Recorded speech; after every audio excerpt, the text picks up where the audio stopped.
E o senador Hamilton Mourão protocolou nesta quinta-feira no Senado um projeto de lei para anistiar parte dos condenados pelo 8 de janeiro.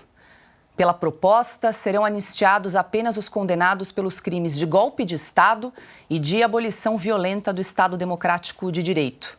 Por meio das redes sociais, o senador justificou o projeto como sendo, abre aspas, uma justa reação aos abusos do judiciário que ignorou a ampla defesa, o contraditório e o devido processo legal, fecha aspas.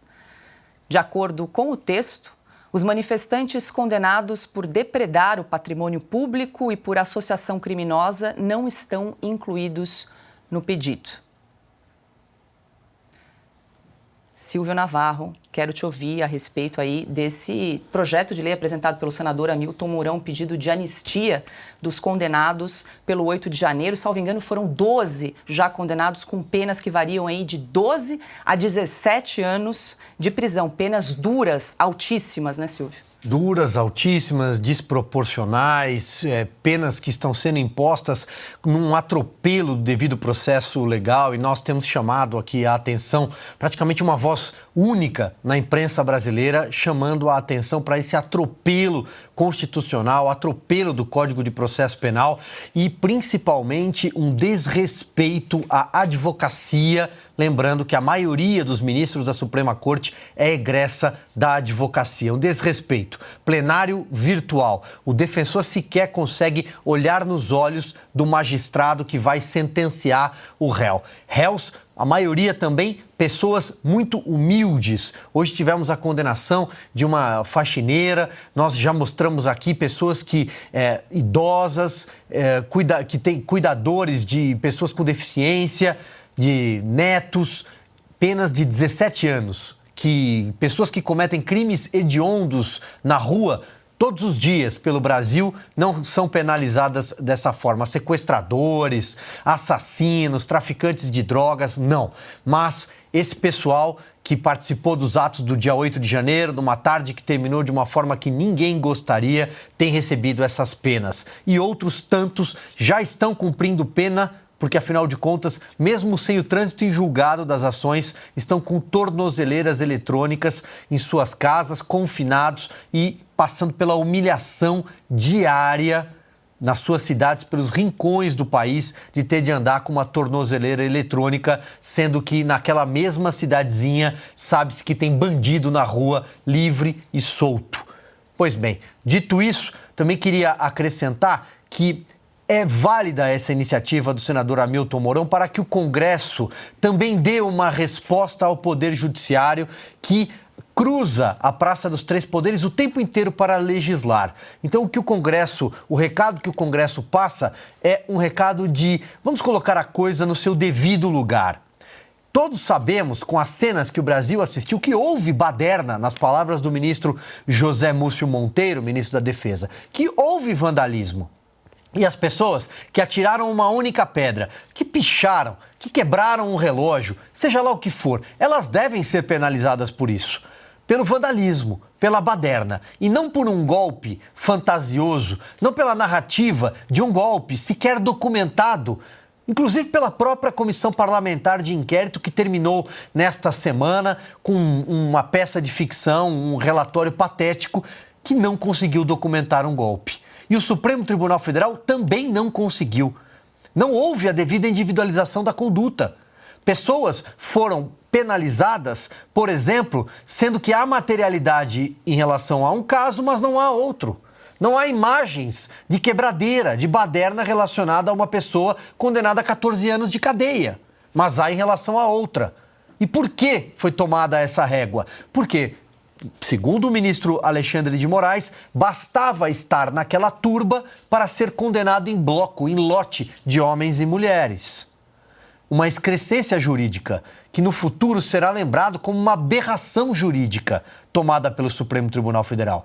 Então esse projeto do senador Hamilton Mourão, que a gente espera que prospere, é um passo interessante numa tentativa de reparar um erro crasso cometido pelo Supremo Tribunal Federal, que vai tentar, a todo custo, sustentar a narrativa de um golpe de Estado sem tanques nem fuzis, mas com carrinho de algodão doce, idosos, crianças e seus animais de estimação.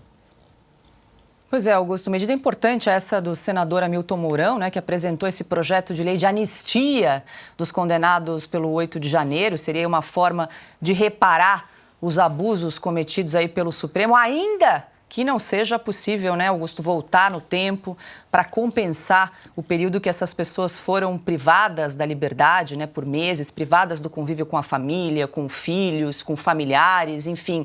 Algumas delas, muitas delas, seguem privadas de liberdade, outras com uso de tornozeleira eletrônica, com restrições de circulação. Seria uma forma aí para tentar, de alguma forma, reparar todos esses abusos, né, em relação ao que essas pessoas passaram aí pelo 8 de janeiro?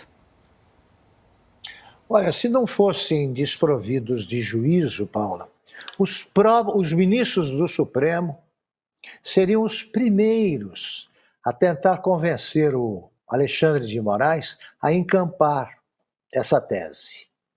Ou pelo silêncio, ou publicamente e tal. Ele precisa mostrar que entendeu que chegamos a um beco sem saída. Esse processo não pode prosseguir, não só por ser ilegal, inconstitucional, injusto, infame, como porque ele não chegará ao fim. Né? Uma vida não basta para que ele termine. Os ministros que hoje compõem o Supremo estarão aposentados e o processo continuará. Estará continuando se não for detido imediatamente. Eu não conheço uma bandeira que é melhor para que seja desfraldada na volta do povo às ruas, que é urgente. Os brasileiros decentes têm de manifestar-se no dia 15 de novembro. É o dia da República, o dia que foi proclamada a República. Não vivemos numa República democrática. Nas ruas não há espaço mais para o PT, por decisão popular. Também por decisão popular, as manifestações devem mostrar aos deputados, aos senadores e aos ministros do Supremo que é hora de encontrar uma solução de emergência que afaste o país do campo em que se encontram Venezuela, Rússia e Coreia do Norte e outras excrescências aí que existem no planeta. Por que ninguém se manifesta publicamente? Por que não se solidarizam os brasileiros que prestam com as vítimas da injustiça? É uma coisa eterna, é a prisão perpétua em vigor no Brasil. Não saber quando a prisão termina é uma condenação à prisão perpétua. Eu repito, cada dia na prisão é um dia confiscado da sua vida. Não tem volta. Você não viveu aquele dia. Sobreviveu a algumas horas, nas piores condições que existem. O Brasil tem exilados que precisam voltar. Tem o pessoal afastado por decisões policiais de redes, tem de voltar à internet. Tem de acabar tudo isso, é perda de tempo. Os inquéritos duram 5 anos, começaram há 5 anos, ameaçam durar mais 15, se alguém não entender, se os ministros não entenderem que é hora de encerrar isso aí. Uma ligeira ofensiva rápida e ofensiva do Congresso foi suficiente para que os juízes mostrassem que não perderam a razão de vez. Continua sobrando ali alguns neurônios em ação. Eles devem ser usados para que pare com isso. Ou apresente a solução. Deem pelo menos um prazo para que tudo termine. Eles não conseguem. Quantos foram julgados? Não se contam em dezenas ainda. os que já foram julgados, e julgados a penas que são superiores às penas aplicadas em casos de sequestro, estupro, assassinato. Que é isso? O que é isso? Por decisão de um homem, está apoiado por um grupo que não pode andar nas ruas de outras cidades, ou de nenhuma cidade, inclusive do exterior. Porque onde há um brasileiro, haverá uma demonstração de insatisfação, de descontentamento ou de indignação. É hora da decretação de anistia mesmo. É hora de interromper. Isso aí ou não aprenderam nem com o que está havendo em Israel, na faixa de Gaza. Eles continuam chamando de terroristas os manifestantes do 8 de janeiro. Isso só vai tornar o Brasil um viveiro de indivíduos sem nenhuma vergonha na cara.